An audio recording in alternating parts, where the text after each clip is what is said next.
Dieu fait-il des miracles par le biais de mains impures, par les mains de Réchaïm ou d'impies? En ces jours de Yom Ha'atzmaut, marqués par la création de l'État d'Israël et par le renouveau saisissant du peuple sur sa terre, on pourrait relever, se pencher sur cette question qu'on entend souvent. Est-ce qu'on peut imaginer un miracle orchestré, organisé par un canal qui va à l'encontre de la volonté divine, par le biais de Réchaïm, par le biais de mains qui ouvertement s'affirment et s'annoncent complètement euh, anti-religieux?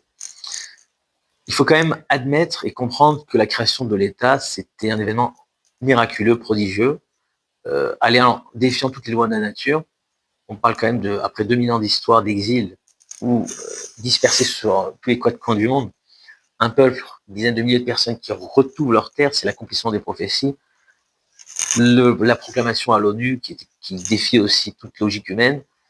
Donc on est quand même dans l'ordre, on parle aussi de la guerre, sans parler même de la guerre des 6 jours, on est dans l'ordre du miracle, du prodige, il faut avoir clair.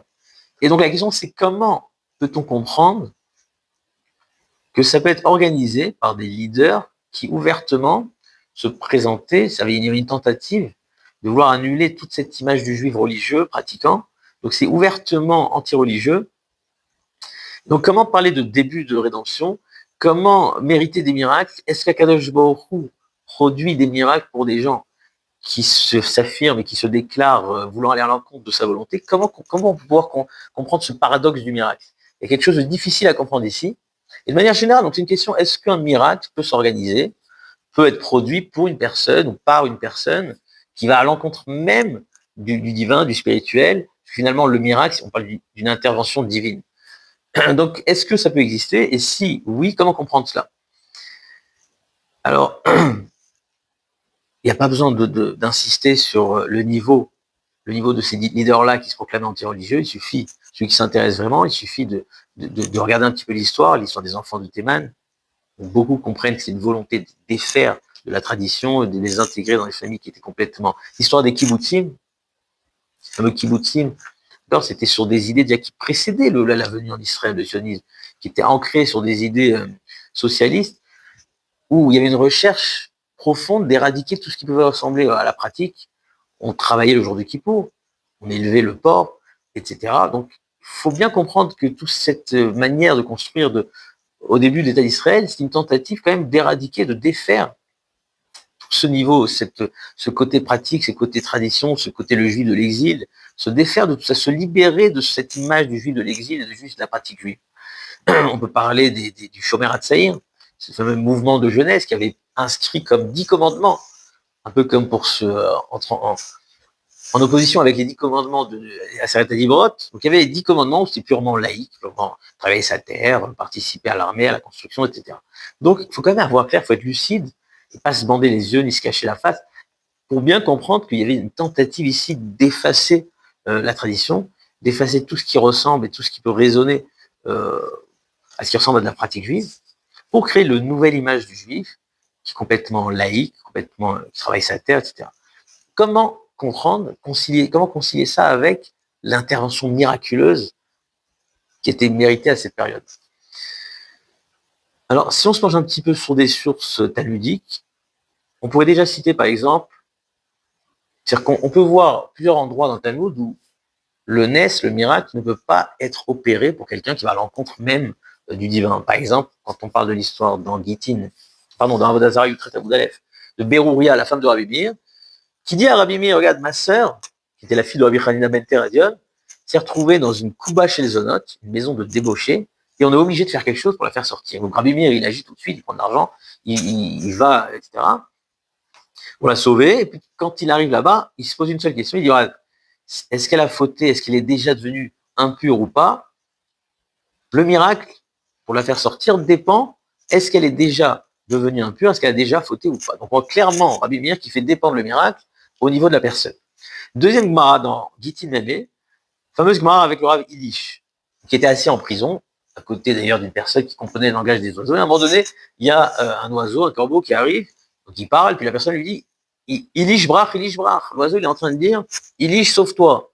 Tu peux être sauvé de manière miraculeuse, sauve-toi. Donc il ne croit pas parce que c'est un corbeau. Ensuite, il y a une colombe qui arrive, etc. À ce moment-là, il dit bon, je suis obligé de croire. Et il dit, regarde, dans cette prison, il y a les filles de Rav Nachman. Donc si moi, je peux être sauvé d'une manière miraculeuse, je vais essayer de les sauver avec moi. Mais avant ça, il faut que je vérifie si elles sont restées pures. Et donc, il va faire une expérience pour voir si elles sont restées pures. En tout cas, on voit clairement, encore une fois, que Rav Illich, il fait dépendre le sauvetage de manière miraculeuse par le niveau de la personne. Est-ce qu'il est resté, il a accompli sa tradition, il est resté intègre, fidèle à son intégrité, à sa loi, ou bien il aura abandonné son intégrité, et donc il ne pourrait pas mériter de miracle. Dernier enseignement très intéressant aussi, c'est un Rashba dans les Tchouvot, dans ses responsables, Chelek Dalet, Siman Resh Tzadik Vav. Alors là-bas, on parle de la guerre contre les Pélishtim, du temps du roi Shaoul. Donc c'est Jonathan, le grand héros, le grand leader qui a mené cette guerre. Puis ils ont mérité une belle victoire. Alors là-bas, Shaoul, au début de la guerre, donc il impose un serment où il va dire personne ne mange jusqu'à ce soir. C'est-à-dire qu'il faut qu'ils étaient complètement fatigués, etc. Ils étaient dans une situation très compliquée, mais il a prononcé un serment public comme quoi personne ne devait manger, pour essayer de garantir, pour essayer de se permettre de garantir d'avoir un certain miracle et de gagner la guerre. Shaoul, il a instauré, enfin, avec un serment, un kunam, un chérem, de ne pas manger au moins toute cette journée-là. Et donc, le soir, en arrivant, il remarque qu'en fait, personne n'avait mangé. Malgré l'épuisement, etc., tout le monde avait fait cet effort-là extraordinaire de ne pas manger, de rester à jeun. Sauf son fils Jonathan. En fait, Jonathan, il s'était retrouvé seul en chemin, et puisque c'était un peu lui qui essayait d'être le héros de cette guerre, et à un moment donné, il croise du miel qui coulait, alors il pose le bout de son bâton sur ce miel, et pour l'emmener à sa bouche. À ce moment-là, le passouk qui nous décrit comme quoi ses yeux s'éclaircissent, c'est-à-dire qu'il a retrouvé des forces. Et Jonathan n'était pas au courant du tout du serment de son père, sauf que Shaoul, en arrivant le soir, était sûr que Jonathan était au courant et qu'il avait trahi, il n'avait pas accompli les paroles de son père. Et donc il dit, écoute, Jonathan, tu mourras. Et à ce moment-là, il y a un soulèvement du peuple, il y a le peuple qui ne peut pas accepter, puisqu'ils avaient mérité une victoire extraordinaire, miraculeuse, qui s'était orchestrée par le biais de Jonathan. Donc ils ont dit à son père, écoute, c'est pas possible, c'est ce héros-là, on va tout faire pour lui, mais c'est impossible. Mais à ce moment-là, il y a une discussion, Shaoul dit oui, mais il n'a pas écouté le serment, il n'a pas respecté mes propos, donc on va être obligé il doit mourir. Alors le Rashba, il explique là-bas la discussion, il dit en fait, c'est pas que celui qui transgresse une joie, un kunam, un éder, il est passible de mort, mais c'est qu'à partir du moment où il y a un Sanhédrin ou un roi qui fait comme ça une déclaration publique, un serment, ou alors celui qui transgresse, celui qui n'accomplit pas, oui, il devient condamnable, il devient passible de mort. Mais la discussion était dans le fait que Shaoul était sûr que c'était volontaire, cette transgression de la part de Jonathan était entièrement volontaire, alors que le peuple, en se soulevant, ont proclamé que c'est impossible que ça soit volontaire. Si c'était volontaire, si Jonathan avait transgressé de façon volontaire, on n'aurait pas mérité tous ces miracles.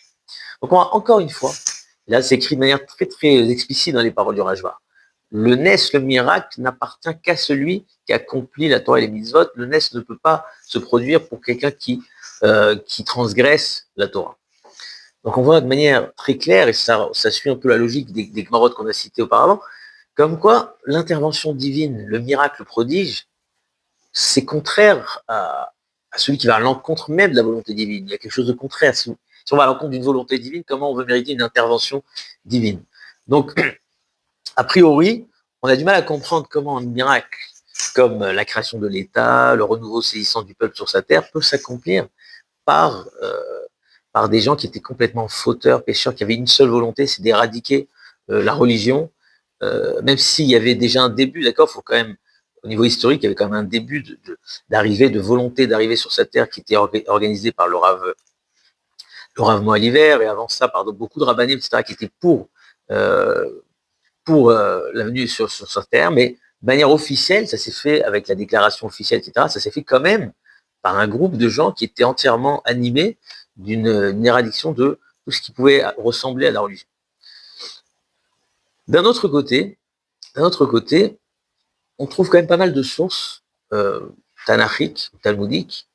On verrait que le nes ne dépend pas, c'est quelque chose qui est complètement transcendant à l'action humaine, ne peut pas dépendre de la volonté d'une personne de transgresser ou de pas transgresser les paroles divines. Il y a quelque chose de transcendant qui appartient à l'ordre d'Akadosh, d'invention de céleste, qui dépasse cet entendement-là de transgression ou non-transgression. Alors, le premier exemple qu'on pourrait donner, c'est dans Sefer Melachim, Melachim Aleph, donc Perek Kraf, Pasuk Gimel, donc on nous parle de la guerre contre Ben Hadad, le roi de Aram. Là-bas, c'était à l'époque de Achav, et donc il y a une guerre qui s'était déclenchée contre Ben Hadad, et à un moment donné, il y a un pasuk très intéressant qui dit comme ça. Donc, Melachim Aleph, Perek Kraf, Pasuk Yud Gimel, Veine Navi Echad, il y a un Navi, un prophète qui se présente auprès de Achav pour lui dire que Kohamar Hashem, Kol Ha'amon Agadol Hazeh, Ineni Notno Beyadecha. Voilà, toute cette multitude sera livrée entre tes mains en ce jour. Donc, en deux mots, tu mériteras une grande victoire.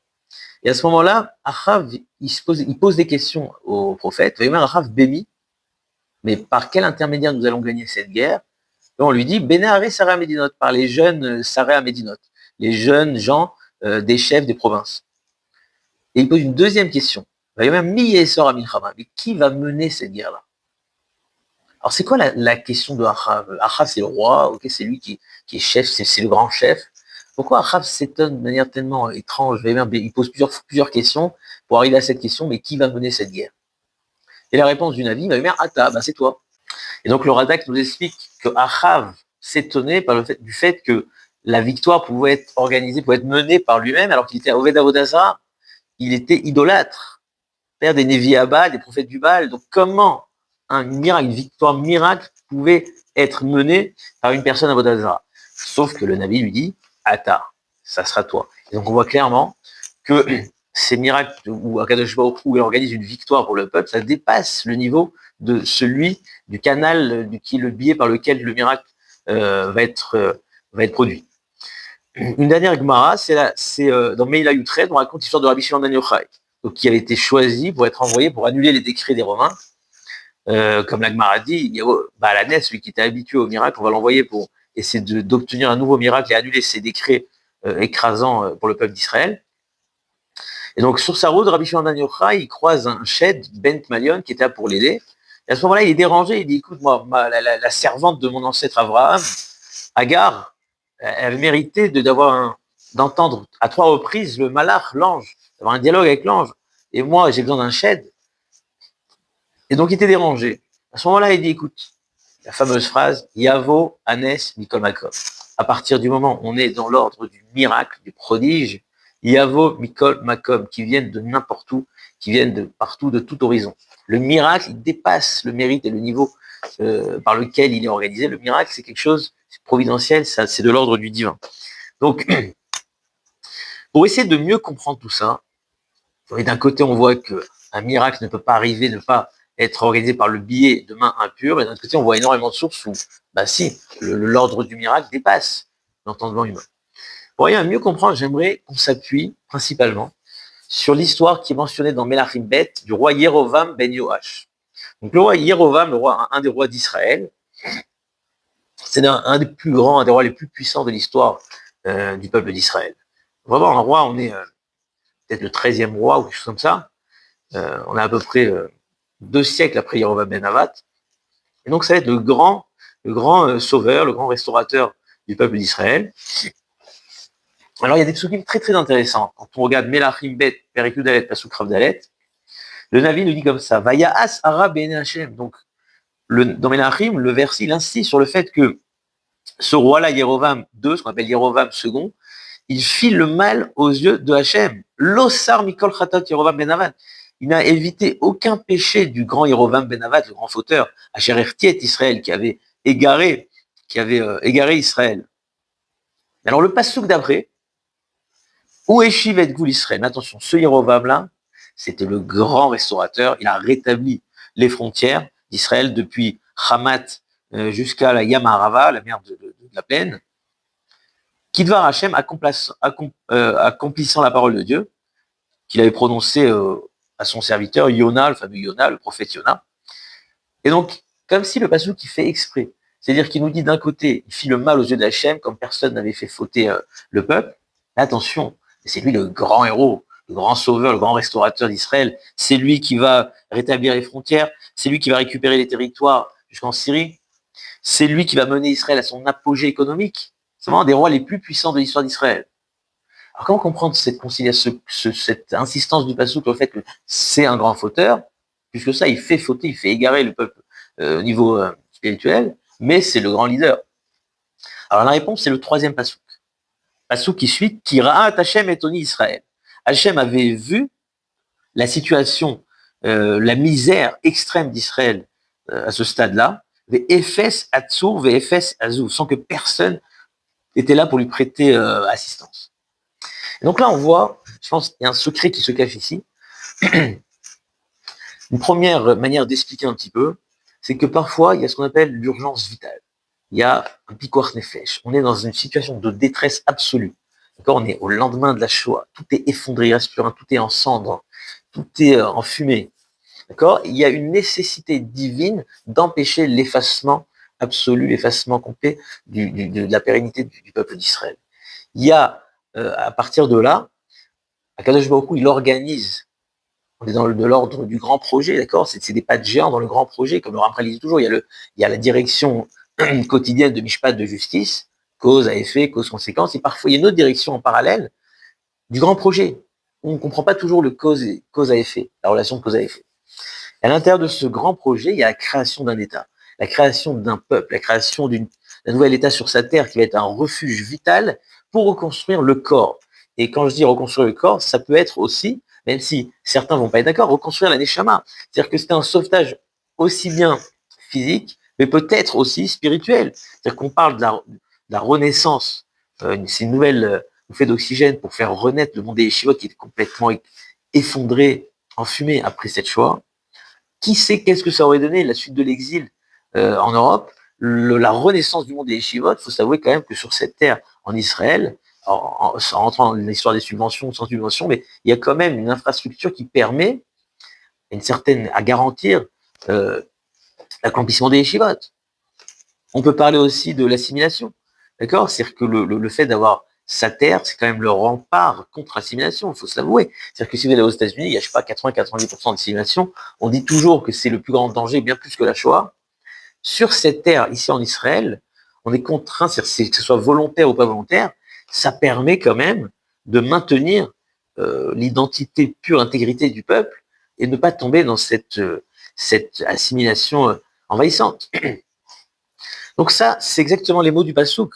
Le Tzitz Eliezer dans Chelek Zayin, il dit un petit peu cette idée-là, et il dit c'est peut-être ce que le Passouk, c'est une prophétie qui est inscrite dans le Sefer Melachim.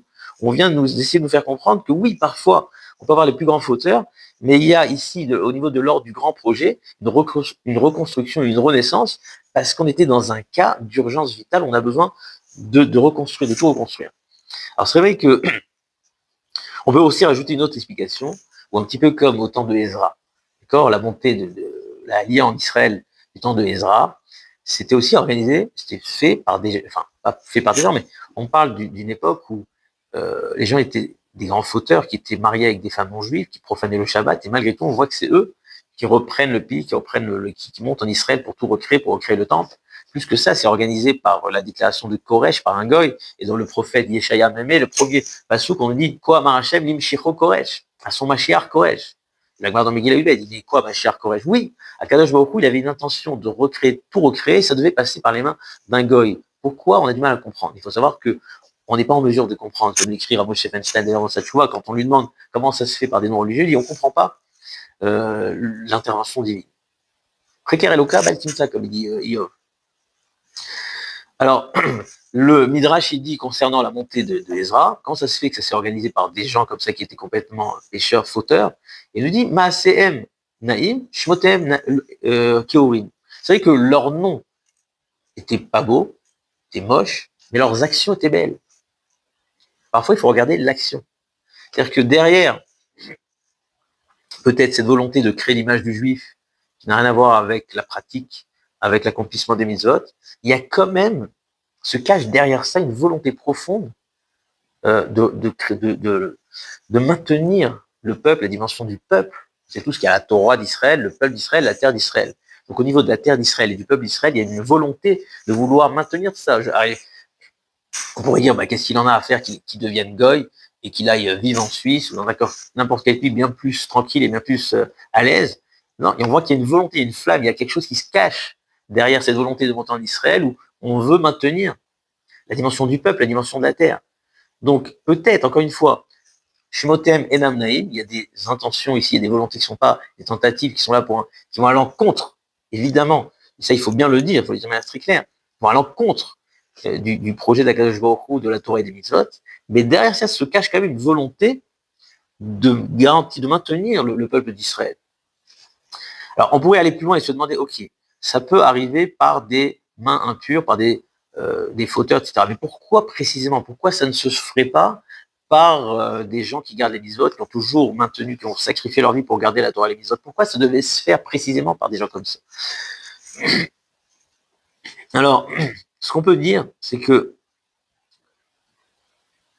on peut donner beaucoup de raisons, d'accord? On peut dire que si ça s'était organisé par des pratiquants, alors il y aurait un risque d'exclusion, c'est-à-dire que les gens qui pratiquent pas se seraient sentis complètement hors jeu. Et Akadosh Baruch Hu, il a une volonté de créer un foyer pour tous. Et donc, il fallait pas que ça se fasse par un côté sectaire, par les gens qui pratiquent, ou tous les autres juifs moins pratiquants ou traditionnels se seraient complètement sentis en dehors du jeu. On peut dire que c'est pour cacher, au niveau de la Kabbalah, il y en a qui expliquent que c'est pour cacher des mécatrégim. Vous savez, il y a ceux qui sont mécatrés, qui viennent accuser des anges ou des forces supérieures qui viennent accuser, etc. Donc on fait les choses de manière plus cachée, plus dissimulée, pour ne pas attiser le regard et l'attention des accusateurs. Donc il y a beaucoup de raisons qu'on pourrait donner, mais je pense que ça va plus loin que tout ça. Et pour essayer de donner un sens et une explication, il faut bien comprendre que le judaïsme, il s'organise, s'articule autour de deux grands domaines, la Torah et la Malchut. La Torah, l'application des commandements, les mitzvot, le côté religieux, mais il y a aussi la Malchut. La Malchut, c'est la dimension de royauté, et ça comprend, on peut appeler ça la religion et la nation. D'accord? Ça comprend tous les enjeux économiques, les enjeux, créer une armée, créer une éducation, créer un peuple, créer, etc., avoir une terre. Tout ça, c'est des dimensions nationales. Alors parfois, on a l'impression, surtout dans le contrarié, on a l'impression que le judaïsme commence et finit au niveau des mitzvot et de la religion. Ce qu'il faut bien comprendre, c'est que non, il y a une erreur ici. La religion, c'est la neshama, c'est le sens. La Torah, c'est le sens du juif, c'est ce qui lui donne son essence et son sens. Mais tout ça, ça doit s'organiser, ça doit s'inscrire dans un corps. De la même manière que la neshama, elle habite dans un corps, ben, la Torah doit habiter dans un corps. D'accord? C'est comme les Merakim qui ne voulaient pas rentrer dans la terre d'Israël parce qu'ils ne voulaient pas commencer à avoir affaire au côté matériel. Et depuis l'histoire de Yaakov et Esav, on sait qu'il y a toujours ces deux dimensions. Où Yaakov, il a même pris la place de Esav, il y a deux dimensions. Et durant tout l'exil, il y avait toujours une correspondance entre l'ordre rabbinique et l'ordre du Resh Galuta. On sait que pour construire un peuple, on a besoin de ces deux dimensions-là. C'est pour ça d'ailleurs que dans Parashat Vaïgash, Yaakov, il envoie Yehuda pour créer le Bet Talmud, pour créer le Bet Midrash. Et tout le monde demande pourquoi Yehuda? Ça devrait être plutôt Lévi ou Issachar. En fait, Yehuda, c'est celui qui incarne la dimension de la Malchut. Or, pour pouvoir organiser l'établissement des Yeshivot et de la Torah, on a besoin d'un corps, on a besoin d'infrastructures, on a besoin de Yehuda qui symbolise la Malchut, cette dimension de du nationalisme, dans laquelle on pourra faire entrer cette Torah qui va éclairer tous les aspects de la vie, tous les domaines de la vie. Et c'est pas la Torah, on vit dans la Torah, on est isolé dans une bulle, dans tout ce qui est religieux, on n'a rien à voir avec le côté humain, le côté nation. Non, dans la Torah, on doit associer, on doit synchroniser ces deux dimensions-là. Alors, la Géoula, la grande rédemption, c'est le jour où ça va être combiné de manière la plus parfaite, il y aura une cohésion parfaite, une connexion magnifique, et c'est ça l'idée du Beth Amikdash. Le Beth Amikdash, c'est quoi? Le Beth Amikdash, on n'est pas cool au Torah, le Beth Amikdash, c'est Avoda. C'est le service dans le temple, ça représente tous les aspects de la vie, et là-bas, c'est vraiment le point central autour duquel tout gravite, où on voit une cohésion, une connexion parfaite entre ces deux mondes, la Torah et la Malchut. C'est ça l'idée du Beth Amikdash. Donc c'est vrai que, par exemple, le parti Mizrahi, lui, il a voulu, en arrivant sur cette terre, créer une connexion, voilà, il a fait Dati avec un petit tiré, Léomi. Il a créé une connexion au même niveau Dati Léomi, et c'est là le danger. Le danger, il est là. Le danger, c'est quand tu mets les deux au même niveau. Parce que la Mishnah dans Avot, Perek Vav, qu'on va lire bientôt, elle nous dit Torah Gdola Mina Malchut. Il y a 48 niveaux pour acquérir, alors que la Torah, elle est plus haute que la Malchut. C'est-à-dire que la Malchut doit être soumise à la Torah. Alors, on disait que la Torah, c'est la Neshama, la Malchut, c'est le corps. Le corps, il doit être soumis à la Neshama, et non pas le contraire. C'est pas la Neshama qui va suivre les pulsions et les volontés, les désirs très bas du corps. C'est le contraire. C'est ça la vision de la tradition juive. Et donc, pareil, la malchoute doit être soumise au niveau de la Torah. Et le danger, si vous voulez, le danger du monde Mizrahi, du monde d'Ati Mizrahi, d'Ati Leomi, c'est d'avoir mis avec un trait d'union le date et le léom, la Torah et la nation. Et ça, il faut bien comprendre que si j'essaye de les mettre au même niveau, par définition, obligatoirement, le date va éclipser la malchoute. Pardon, excusez-moi, la malchoute va éclipser le date. C'est par définition. Si vous dites à votre, imaginez au niveau dans l'éducation, vous dites à votre fils, regarde, les mitzvot, c'est hyper important, mais faire de l'argent, c'est aussi très très important. Les deux sont au même niveau. Fais les deux. Passe toute ta vie, sacrifie, accomplis la Torah, mais fais de l'argent. C'est hyper important. Les deux sont au même niveau important. Vous savez ce qui va se passer? Forcément, c'est l'argent qui va prendre le dessus. C'est obligatoire. Tout ce qui est nation, tout ce qui parle à l'humain, qui parle à l'émotionnel, c'est beaucoup, beaucoup, beaucoup plus fort que cette religion à laquelle il faut se soumettre, il faut faire de l'effort, etc. Donc si tu mets les deux au même niveau, par définition, c'est la malchoute qui va prendre le dessus sur la Torah. C'est ce qui a obligé, c'est ce qui a forcé le milieu Haredi à sacrifier le léom, à sacrifier le côté nationaliste pour donner toute cette place aux dates, à la religion et à la pratique. Ils n'avaient pas le choix. Ils étaient forcés de faire ça pour sauver cette pratique juive, pour sauver cette dimension, cette valeur de Torah qui est l'essence et la neshama de l'Israël. Et le danger aussi dans ça, c'est qu'on a l'impression que c'est une finalité. C'est une finalité, tout démarre et finit avec cette Torah. Et donc quand l'État se crée, quand il y a des infrastructures, il y a la terre, il y a l'armée, etc., on a du mal à comprendre que ça a une part dans la volonté divine, ça a une part entière dans la création du peuple, dans le maintien, le fonctionnement du Ham Israël et dans la rédemption future. On a du mal à comprendre ça. Mais finalement, après ces 2000 ans d'exil où on a maintenu la Torah, c'est-à-dire à Sadiagon, il dit « En ela betorotea ». Il n'y a pas de peuple si ce n'est qu'avec sa Torah. Alors, on peut avoir l'impression, ah ok, c'est-à-dire qu'il n'y a pas de nation, il n'y a pas de nation. La Ouma se définit par la Torah. Mais c'est pas ça ce qu'il vient nous dire, Sadiagon. On sait dans la Gemara Sanhedrin Memdalet que même celui qui faute, le juif qui ne pratique pas la Torah, il faute, il reste juif. C'est-à-dire qu'il y a une dimension de peuple. Rabbi Sadiagon, il a simplement voulu nous dire que ce peuple, l'essence de ce peuple, c'est pas le territoire, c'est pas la géographie, c'est pas etc. C'est la Torah, la neshama de ce peuple, c'est la Torah. Mais cette neshama doit s'inscrire évidemment dans un corps. Dans Eretz Israël, c'est ça l'idée de Eretz Israël. Donc tout ça pour revenir à notre sujet. La création du peuple, la création de l'État, la renaissance de ce peuple, c'était de l'ordre du grand projet divin. Et ça nous échappe, parfois on a du mal à comprendre pourquoi ça passe par des intermédiaires laïques, par des intermédiaires qui vont à l'encontre de la volonté divine. Mais ce qu'il faut bien comprendre, c'est que au-delà des raisons qu'on a données pour ne pas arriver à un risque d'exclusion et d'un sentiment d'exclusion de la part des autres, pour ne pas arriver à attirer le regard des accusateurs, il me semble que l'idée la plus profonde, c'est pour prouver ce niveau d'intervention divine. Vous savez, quand Hachem a choisi Abraham, il n'y a aucune introduction. Et tous les Mefarshim, le Rabban en premier, s'étonnent, mais pourquoi on ne nous dit pas de qui il s'agit? De la manière qu'on a présenté Noir Hispanique, et qui est Abraham? Et le Maharal, il dit, parce qu'il ne fallait pas que tu crois qu'il a mérité d'être choisi par son mérite, par son niveau, etc. Pas du tout. On est à un niveau du projet d'Akadosh Baruch Hu. Akadosh Baruch Hu, il a créé son monde avec un grand projet. Quand il choisit Abraham et par la suite il choisit ce peuple, ça dépasse complètement le niveau de l'homme, le mérite, etc. etc. C'est quelque chose qui nous dépasse. On a été choisi. De la même manière qu'un enfant qui naît, il n'a pas choisi de naître, il n'a pas choisi son prénom. On a été choisi, ça nous dépasse. C'est une intervention purement divine, céleste, de l'ordre du grand projet qui n'a rien à voir avec la gestion de cause à effet de la direction de Mishpat qu'on appelle. C'est une direction, ça fait partie de l'ordre, ça appartient à l'ordre du grand projet. Et donc, il me semble qu'on puisse dire que le fait que cette renaissance, cette création du peuple s'instrumentalise, s'organise, s'articule par le biais de mains impures, c'est précisément, tout d'abord, parce que c'est le côté nationaliste.